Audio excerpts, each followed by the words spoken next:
pessoas e igrejas envolvendo-se mais e mais no desafio de compartilhar o Evangelho entre as nações. Queremos continuar com a sua parceria e conseguir novas parcerias de intercessão, mantenedores, apoio e envio de novos missionários, pois a missão continua. Você e nós podemos realizar muito mais em missões mundiais. Boa noite, amada igreja. A graça e a paz do Senhor Jesus Cristo. Louvamos a Deus por mais uma oportunidade que o Senhor nos concede estarmos nesta casa para louvarmos o nome do Senhor, cultuarmos ao nosso Deus e também, como em toda quarta-feira, estudarmos um pouco a sua palavra, através da exposição. Nós trabalhamos nas quartas-feiras com um sermão expositivo, buscamos o sentido, a interpretação correta e detidamente, procuramos nos aprofundar e sempre procurando buscar dentro da mensagem os contextos, os contextos religioso, contexto cultural, contexto político da época, porque isso é importante a gente conhecer. Por isso que a exposição da palavra, como fazemos às quartas-feiras, sempre demanda um pouquinho mais de trabalho, por parte daquele que vai apresentar a palavra de Deus. Nós estamos estudando a carta do apóstolo Paulo aos Colossenses. Estamos ainda no primeiro capítulo e estamos, semana passada, falamos um pouco sobre a questão de Cristo como sendo a imagem do Deus invisível. Falamos culto, na última oportunidade, falamos basicamente sobre essa questão dele ser a imagem, Cristo ser a imagem de um Deus que não pode ser visto, que é um Deus que é invisível. Por isso ele fala no versículo 15 que Cristo, o qual é a imagem do Deus invisível. Hoje nós vamos falar um pouquinho sobre a parte B desse versículo de número 15, onde diz que ele, Cristo, é o primogênito de toda a criação. É importante a gente saber exatamente o que o apóstolo quer dizer quando ele se refere a Cristo como sendo o primogênito de toda a criação. E essa passagem, ou esse versículo, não é raro ele ser mal interpretado justamente por causa da palavra, como a palavra se apresenta. A palavra usada pelo apóstolo Paulo é primogênito. No grego é protokokos. Protokokos é a palavra no grego que traduzido para a nossa língua para o português é primogênito. E em função dessa palavra pode ocorrer, e muitas vezes acontece, uma interpretação da seguinte forma: bom, a Bíblia diz que Cristo é o primogênito, primogênito é o primeiro, Quando a gente pensa em primogênito, a gente pensa numa família e os filhos, é o mais velho, é o que nasceu primeiro. Em função disso, alguém não somente poderá interpretar, como efetivamente acontece, de um pensamento que na realidade é uma heresia, e muitas vezes um equívoco, mas que é heresia, né, ao afirmar que Cristo foi criado. Que o Deus Filho, Jesus Cristo, foi criado. Como foram criados os anjos. Né? Não precisa eu dizer para você, porque eu acho isso que você certamente sabe, que as potestades, todo o ser que existe, ele é criatura. Foi criado, tudo foi criado. Inclusive o nosso grande adversário. Né? Então, nós devemos imaginar e pensar que houve uma época, no princípio, antes de Deus criar todas as coisas, que era somente Deus. E todas as outras coisas, os anjos, as potestades, né? Tudo isso é criado. Criação. Tudo é criado. Então, se ele está dizendo, nessa falsa interpretação, ou interpretação equivocada, que ele é o primogênito de toda a criação, então alguém pode interpretar que ele foi o primeiro a ser criado, por ser o primogênito. Né? Como no caso, por exemplo, de uma família, né? Que tem o pai, a mãe e tem os filhos, né? A sua criação, né? Os seus filhos. E o primogênito é o primeiro a ser gerado. Mas é importante a gente, e você vai entender por que é importante a gente se deter um pouquinho sobre isso aí, porque isso fatalmente vai desaguar, isso vai trazer como consequência, se alguém adotar essa interpretação que Cristo foi criado, e o primeiro a ser criado, porque é o primogênito de toda a criação, nós fatalmente vamos chegar a uma conclusão que ele não é Deus, sendo que nós sabemos que ele é Deus. E o raciocínio lógico é o seguinte: se Cristo foi criado, imagine, se num dado momento Deus Pai cria Cristo como parte da sua criação, mesmo que fosse o primeiro, então nós podemos dizer que ele terá um início, porque ele começa a existir a partir do momento em que é criado. Então ele já não pode ser considerado um ser eterno, porque ele teve um princípio. Só existe um ser eterno, Deus, que existe em si mesmo, ele não tem princípio, ele não tem fim. Deus, ele é. Tudo as outras coisas que existem porque foram criadas por ele. Diferentemente de Deus, que tem vida em si mesmo. Né? Ninguém criou Deus. É que nem aquela história da criança, né? A criança faz umas perguntas bem interessantes. Só a criança faz.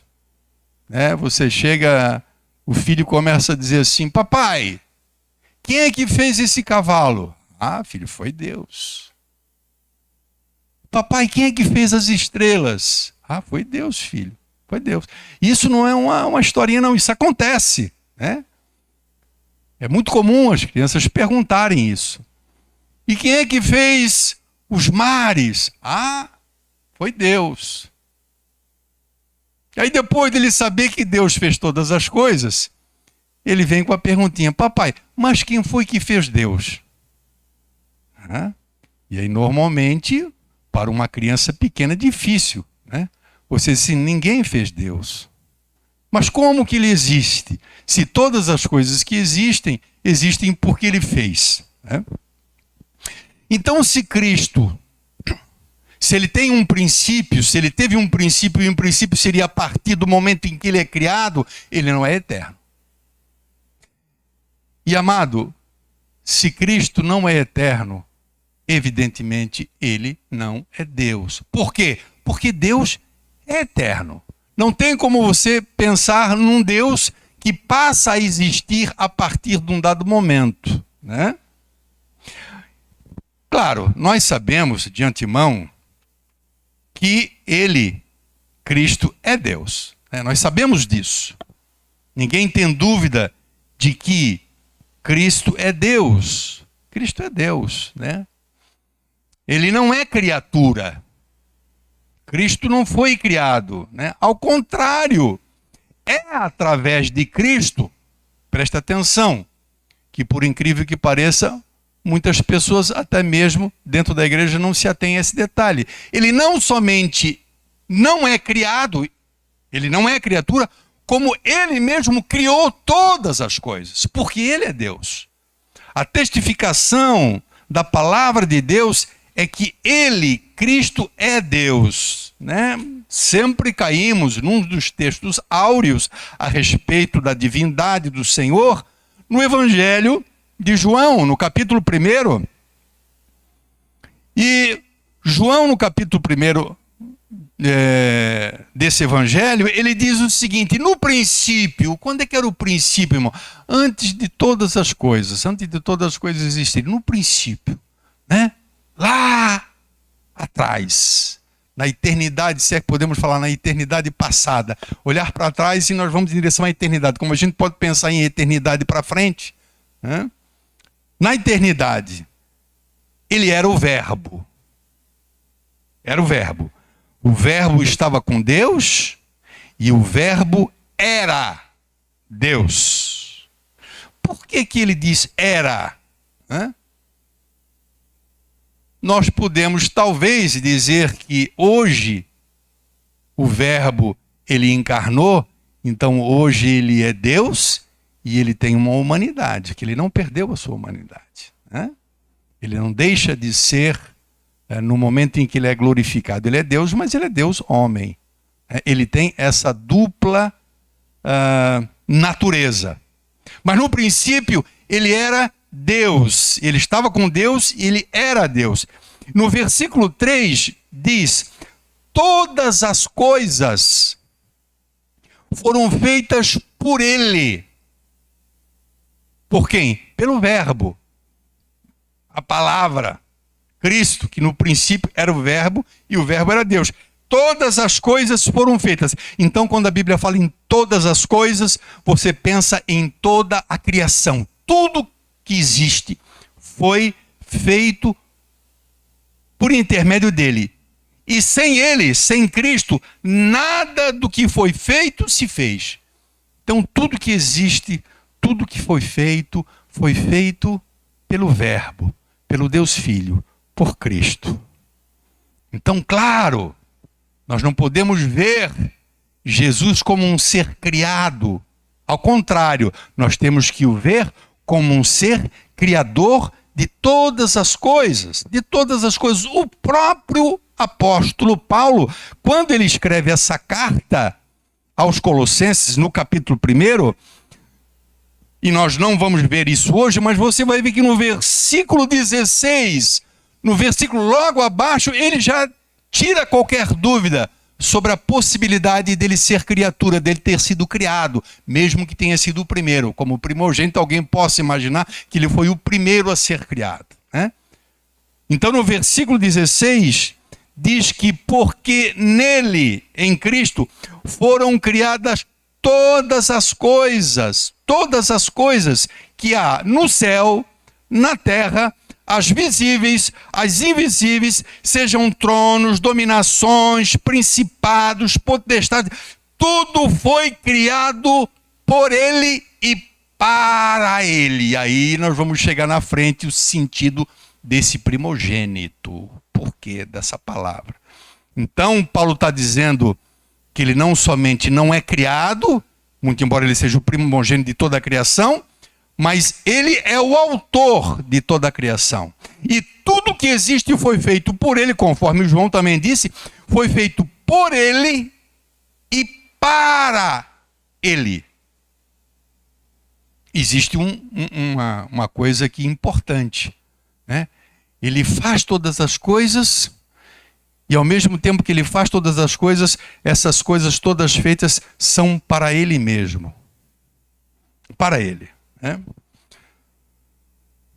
E aí, claro, a gente não pode fugir do verdadeiro significado, a intenção do apóstolo Paulo em falar ou usar esse termo primogênito. Porque, irmãos, pode ter certeza, fatalmente, muitas pessoas, quando leem esse versículo, eles veem isso na mente. Bom, ele é o primogênito de toda a criação, então ele foi o primeiro a ser criado, né? E então ele tem um princípio, ele não é eterno. Se ele não é eterno, ele não é Deus. E esse é o grande problema da heresia que havia em Colossos. Nós falamos isso lá no primeiro dia, na introdução, e vamos ver depois, né? Onde se colocava Cristo numa posição mais ou menos a nível de anjos, né? Tanto que a heresia de Colossos, mesclada com gnose, né, defendia que havia necessidade para alguns de ter uma experiência mística com seres espirituais que eles consideravam os anjos. Por isso Paulo fala em algum momento, em algum lugar, sobre culto aos anjos, essa relação com os anjos, e aonde Cristo não seria o suficiente, né? Na verdade, entre aspas, a salvação, né, a maturidade, a perfeição era alcançada através da gnose, que é conhecimento. Mas esse conhecimento só seria adquirido, né, numa experiência mística. Então Cristo, ele perde na heresia de Colossos essa posição de Deus, de ser supremo. Por isso que ele fala no 15 que ele é a imagem do Deus invisível. Por quê? Porque ele é Deus. E ele é o primogênito de toda a criação. E aí nós vamos ver agora então essa questão para tirar qualquer dúvida. Em primeiro lugar, por isso o sermão expositivo e o estudo, ele requer uma análise, requer estudo, né, requer busca, né, e às vezes até buscarmos literaturas para entendermos, por exemplo, e isso é uma coisa defendida pelos pais da igreja, desde o primeiro século, quando se estuda o idioma original em que foi escrito, que é o grego, né?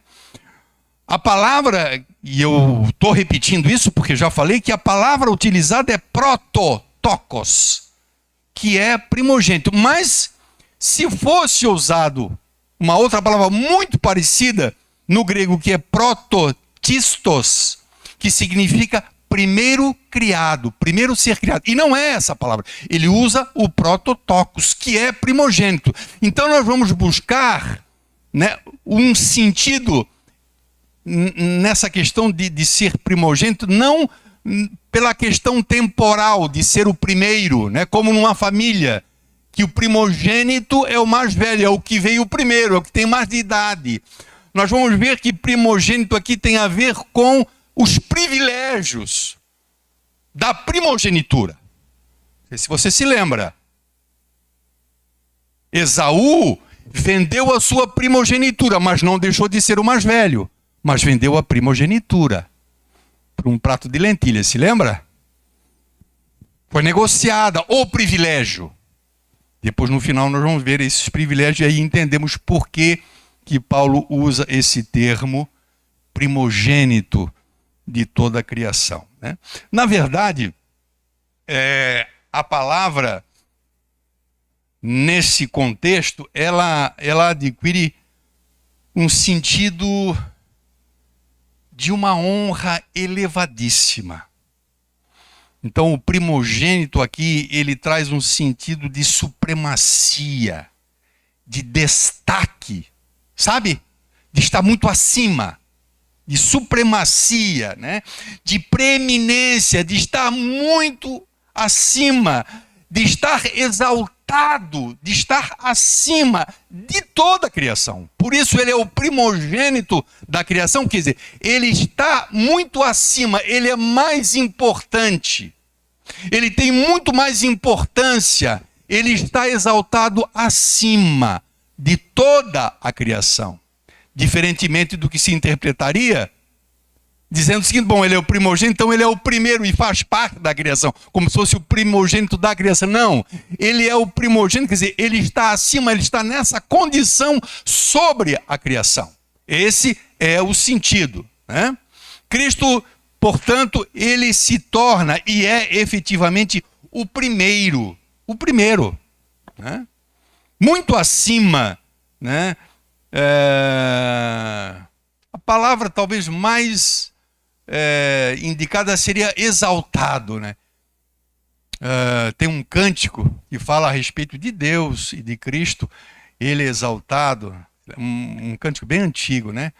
Acima, ele está acima dos querubins, ele está assim. Então pense na classe mais elevada de anjos, e ele está acima, né? Exaltado, destacado de toda a criação, porque aqui quando Paulo fala de toda a criação, ele está aqui em foco não somente as coisas criadas que nós vemos, mas também os tronos, as potestades, os principados, que os heréticos gnósticos estavam buscando introduzir essa relação mística para dentro da igreja. Então ele apresenta Cristo como o primogênito, quer dizer, aquele que está acima de toda a ordem criada. É isso, né? Ele, na tradução, é bom a gente também ter Bíblias em casa com outras traduções para você fazer o comparativo, né? Eu gosto de uma das traduções paralelas que eu gosto de usar, é a Nova Tradução na linguagem de hoje. Muito interessante. Essa é uma Bíblia bem interessante. E quando fala que ele, ali, naquele versículo 16, que ele é, no versículo 15, na parte B, que ele é o primogênito de toda a criação, lá na NTLH, na Nova Tradução da linguagem de hoje, diz assim, ó, ele é superior a todas as coisas criadas. Então ele não faz parte da criação, ao contrário, ele é superior, ele está acima de todas estas coisas, né? Então, primogênito aqui no conceito de Paulo seria um título de elevada honra e distinção.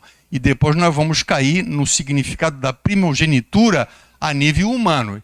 E você vai entender que fecha. Porque quais eram os privilégios do primogênito? Então, um rei, por exemplo, ele tinha muitos filhos.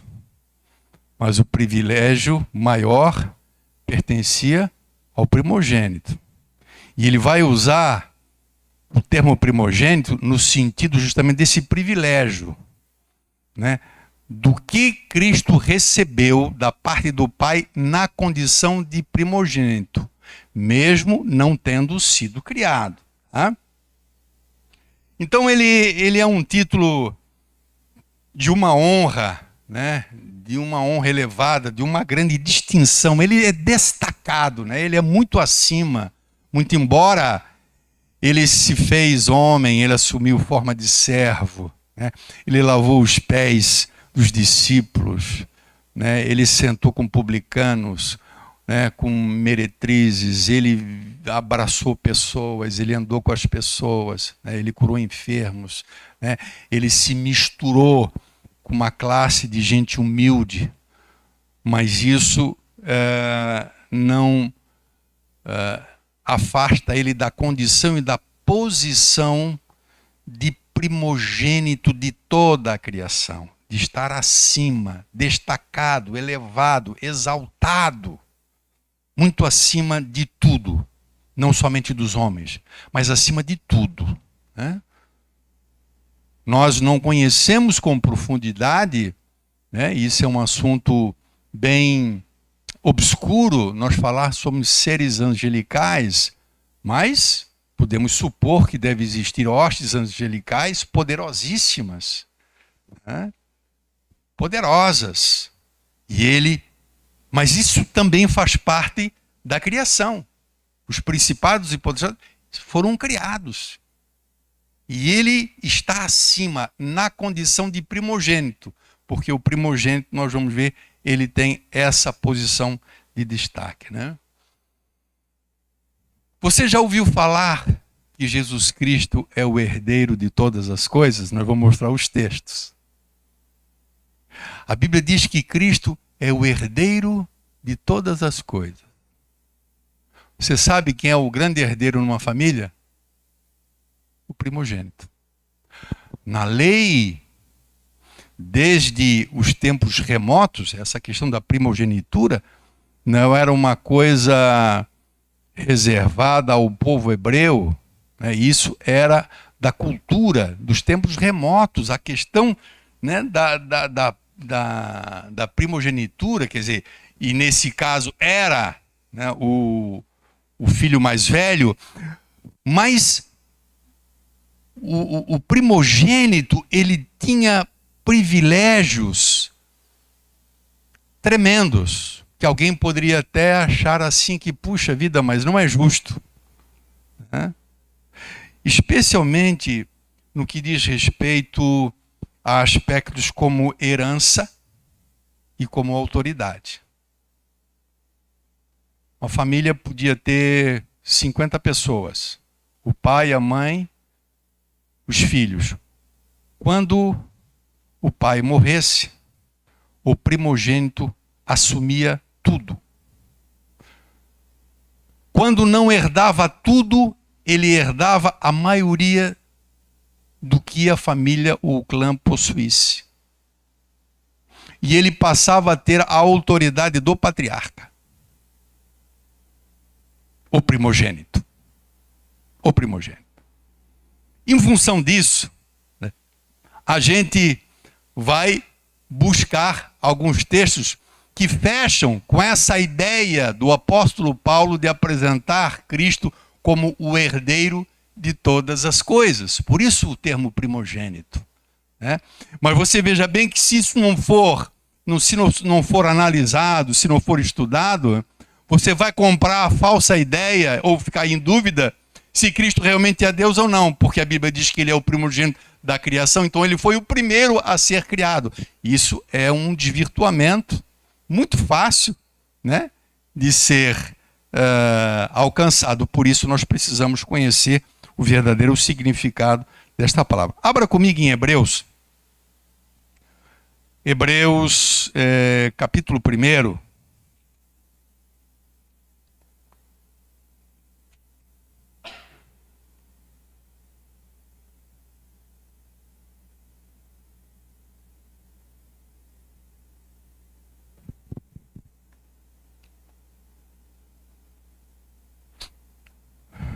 Hebreus, capítulo 1, versículo 1.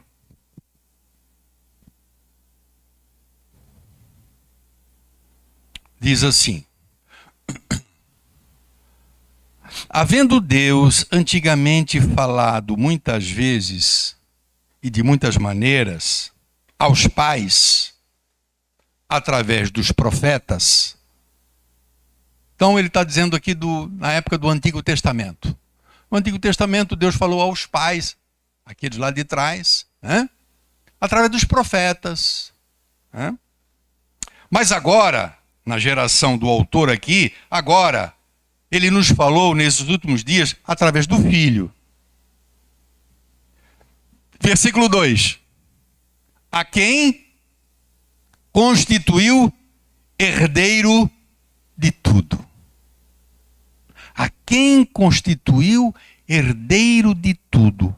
Por quem também fez também o mundo.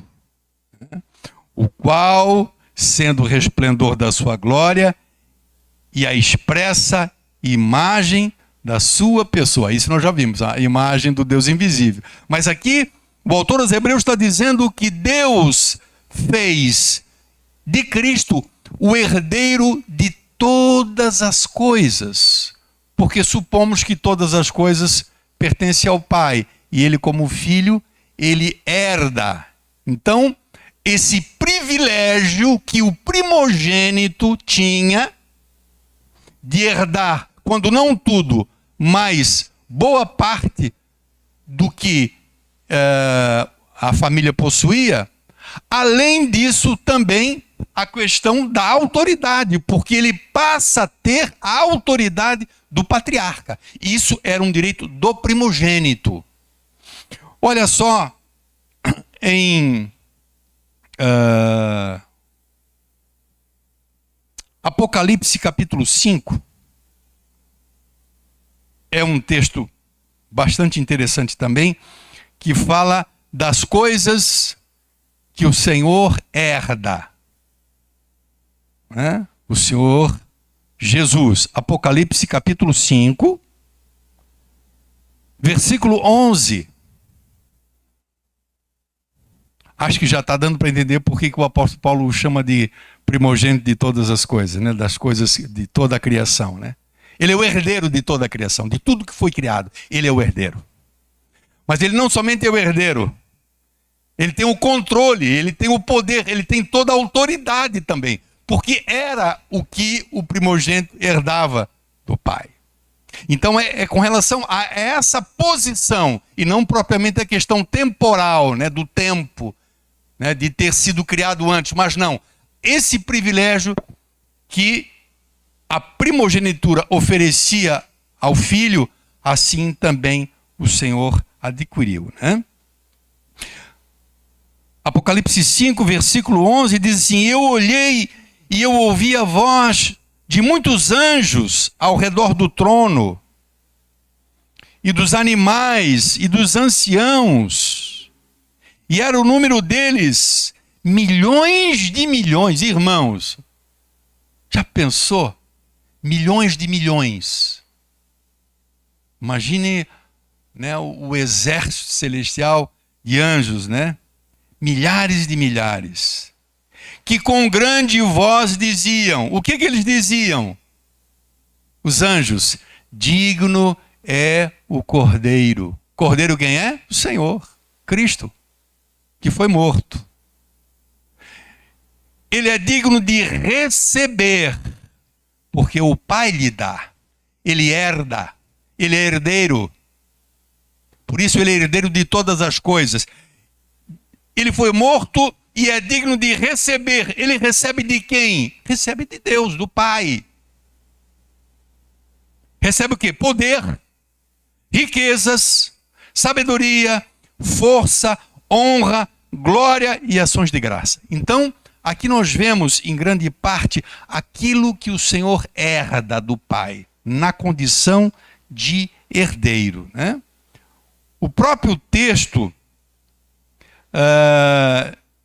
em Colossenses, no versículo 16, eu falei há pouquinho agora, e você, não sei se você se lembra, que eu disse que todas as coisas foram feitas por Ele e para Ele. Lembram-se que eu falei? Esse é o sentido. Então todas essas coisas foram feitas por Ele, Deus faz por intermédio dele todas as coisas, e essas coisas são feitas com o propósito de pertencer a Ele, como herdeiro. 16, porque nele, em Cristo, foram criadas todas as coisas que há nos céus, na terra, visíveis e invisíveis, e ele é bem aqui objetivo, ele tem um foco bem claro, passando para a igreja. Né? Porque a igreja podia pensar, né, na terra, nas estrelas, na ordem criada aqui nesse cosmos, mas ele está falando também dos seres angelicais. Ele está falando de visíveis e invisíveis, de tronos, de dominações, principados, potestades. Tudo foi criado por Ele e para Ele. O propósito da criação foi deixar para o Filho. Quem recebia essas coisas era o primogênito. Mas não era somente a questão de herança. O primogênito, ele não somente herdava tudo, ou boa parte, a maior parte daquilo que era deixado pelo pai. Mas o primogênito recebia a autoridade que o pai tinha, evidentemente no momento que o pai se ausentasse. Essa autoridade, né, e era uma posição de honra. Por isso, né, foi Esaú, ele é mal visto biblicamente porque era algo, era um privilégio a pessoa ter a primogenitura, né? E ele vende a primogenitura para o mais novo. Não sei como é que foi administrado isso a nível de família, mas ele vendeu. Ele vendeu por um prato de lentilha. Então, a rigor, ele, muito embora continuasse sendo o mais velho, mas a primogenitura ele perderia. Então, a rigor, ele não seria mais o primogênito no sentido do privilégio. E Paulo quer usar esse termo com relação a Cristo, referente aos privilégios de Cristo. Por isso usa esse termo. Não significa absolutamente em nenhum momento a intenção dele falar que Cristo foi criado, o primeiro a ser criado, porque senão não fecharia com o 16, que diz que ele é que criou todas as coisas, né? Mas com relação à autoridade, tem um texto que você conhece,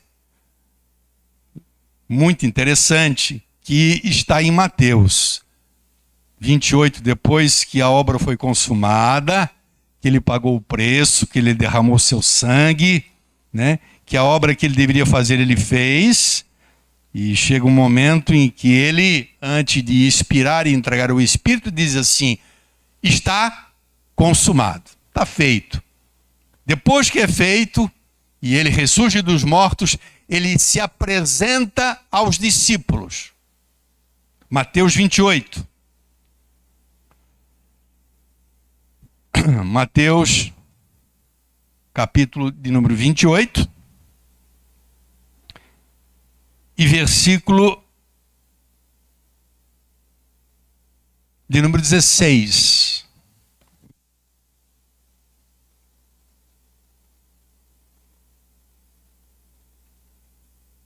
Que diz assim: e os 11 discípulos partiram para a Galiléia, para o monte que Jesus lhes tinha designado.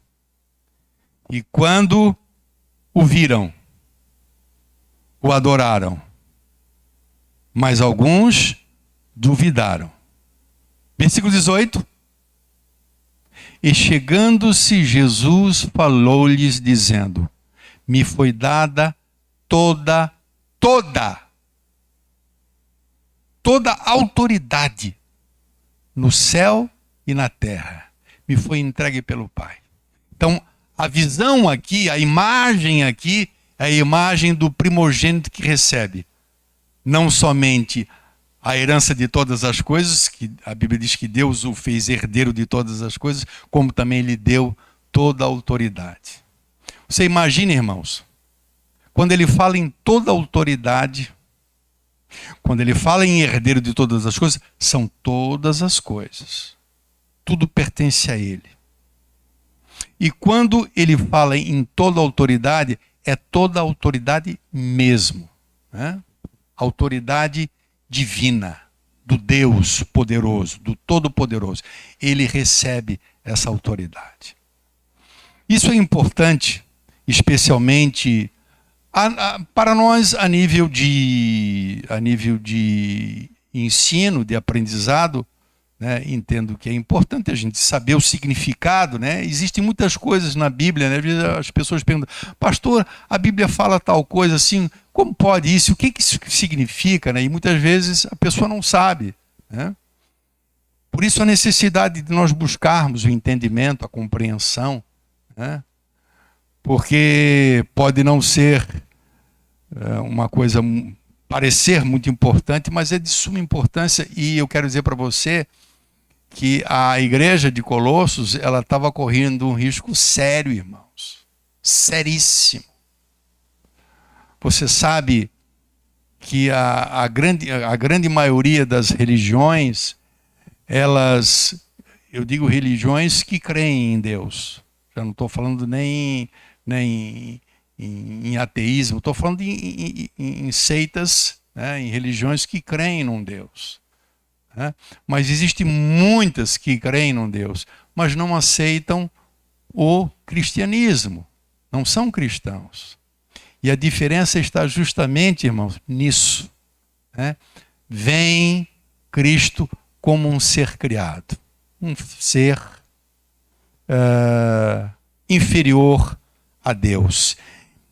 E eu quero dizer para você que Cristo, que o Espírito Santo, essas duas pessoas não são inferiores à pessoa do Pai, porque é a mesma essência, é o mesmo Deus.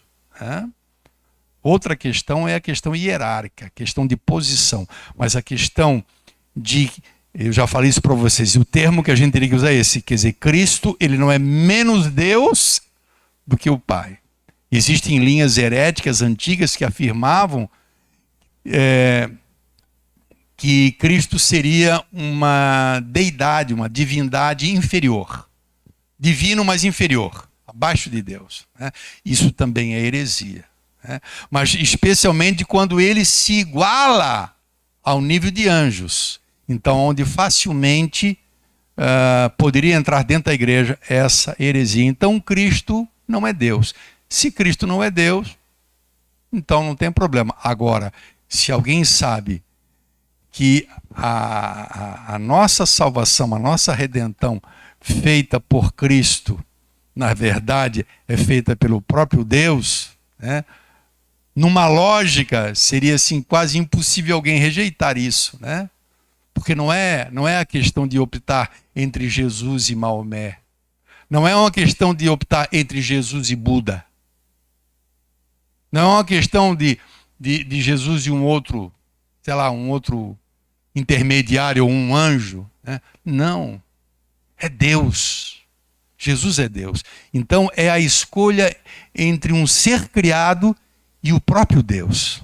Por isso a necessidade, a preocupação de Paulo afirmar isso. E nós, claro, aproveitando a oportunidade que estamos estudando, de entrarmos um pouquinho no sentido das palavras, no significado, qual é o propósito do apóstolo Paulo quando ele fala sobre essas coisas. Amém? Hoje ficamos por aqui, amado. Vamos ficar de pé, em nome de Jesus.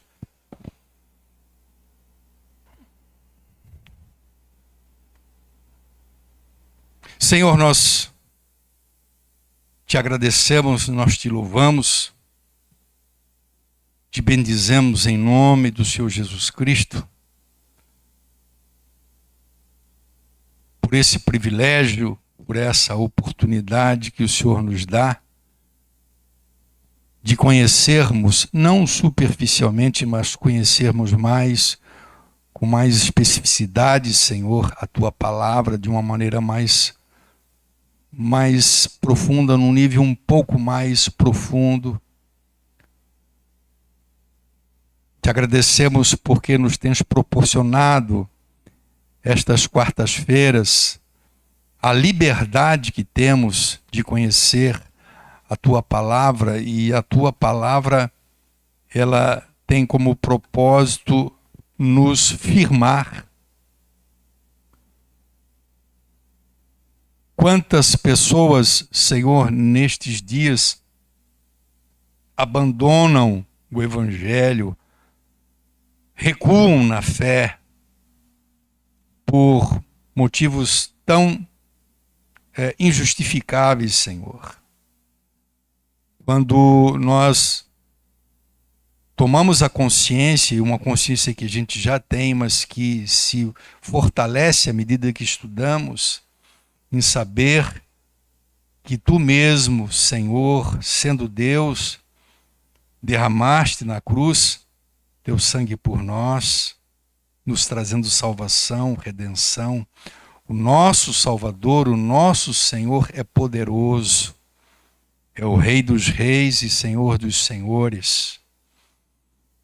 Te peço em nome de Jesus Cristo, Senhor, que essa pequena porção a mais que hoje podemos desfrutar seja no sentido de nos edificar, Pai. Que o Teu Espírito trabalhe dentro de nosso ser, dentro do nosso coração, a Tua palavra, Pai. Te peço em nome de Jesus Cristo que o Senhor fortaleça e confirme na vida de todo aquele que professa a fé em Ti, Senhor. Que o Senhor venha confirmar, que o Senhor venha consolidar. E nós sabemos que o Senhor faz isso também utilizando, Senhor, a Tua palavra. Obrigado porque tens colocado no coração dessas pessoas, desses irmãos que têm vindo à tua casa e aqueles irmãos que por uma razão não puderam estar, mas também acompanham a sede, o desejo de conhecer um pouco mais, de se aprofundar, Senhor, porque é através da tua palavra que nós podemos e haveremos de crescer. Te pedimos a tua bênção sobre cada um de nós, Senhor, que o Senhor nos leve em paz, que o Senhor preserve em nosso coração a alegria do teu Espírito Santo e essa sede sempre de conhecer mais e mais a teu respeito e a respeito de tudo aquilo que tens preparado e reservado para nós. Em nome de Jesus Cristo nós oramos, Senhor. Amém? Glória a Deus. Deus abençoe, amado irmão, amada irmã. Vá na paz do Senhor. Tenha uma boa noite de descanso.